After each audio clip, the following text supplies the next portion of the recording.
aray men salmino men tolni no kala ka wondo men suivre de nini en assistance humanitaire d'urgence aray ande kadi de wondi o bandiraw men do donc andi depuis hier on a publié une de ces vidéos tawata vidéo on ko fi ko fewti de yitere makko do to andi yitere den no hiru don de non aray ko non de sifo do kono malgré inde kola kono no hirno don de non ka vidéo aray ko non haninde fewndori aray non tippude dum woni hande ko men yetti ɓoore fi addugol mo ka ophtalmologie ka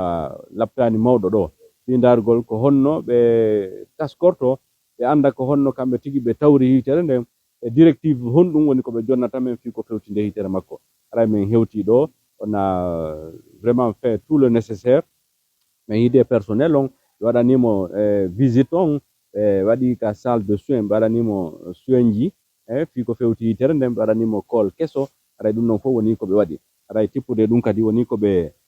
waɗani en prescription médicale ɓe waɗani en lekkele ɗe soodeten aɗo murandu nanguede tigi tigi aray tippude ɗum ɓe waɗi référence kadi aray o référence ɓe holli vraiment koyo hewtine sengo Conakry service donka aray e nokkure no toon fi ñawde nde guite kadi si hewtama ɗon ɓayi yitere nden ko service cancérologie wawata tigi tigi on ñawdude nde kono haray si hewtama sengo Conakry service ñawdaɓe guite ɓen si hewtama ɗon ɓen ɗon ko kamɓe wawata référude ko ha e homɓe wowi huwodirde so sifa ɗum ɗo hewti ha ka maɓɓe aray ko ɗum waɗi sawi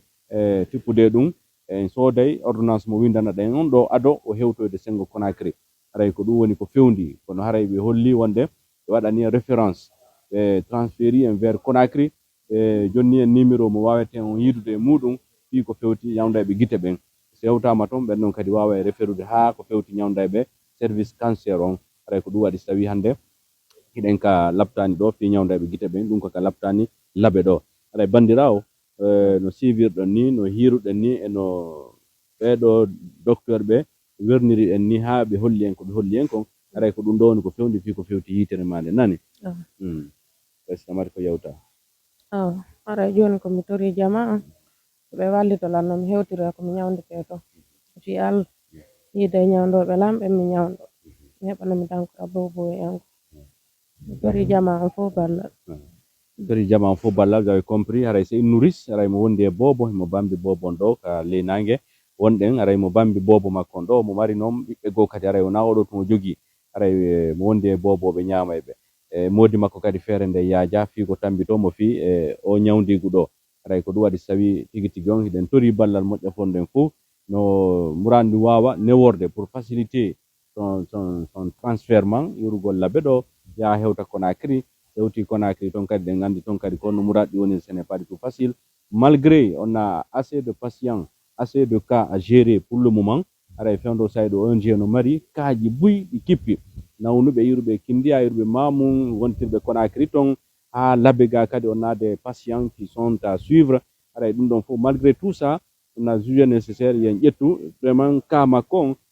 ndaren ko honno wallitortenmo par ce que aray kankadi mo wondi e ande mo wondi e mapunde on est vraiment submergé on est vraiment surchargé mais cela n'empêche c'est pas grave c'est le boulot qui l'oblige aray golle ɗen ko noon fewndo sayɗo ka on ji assistance humanitaire d'urgence aray on va prendre ton cas ndaren si tawi waway heɓude wallitotoɓe en ndaren no ñawdiren oɗo kankadi yitere makko newata ɗum ɗon raaɓu ndeya hitere guite makko ɗen fof bona ara hande kadi o yiyata few donc vraiment haray ko ɗum ɗon woni ko torodirɗen wal jeejidirɗen e partenaire ɓen fof à tous les niveaux ha eko humodiri vraiment e moƴƴa fondo en ara ɓe wallitoto en nde yitere oɗo bandirawo meɗen wawa ñawdede aray bandirawo haray inchallah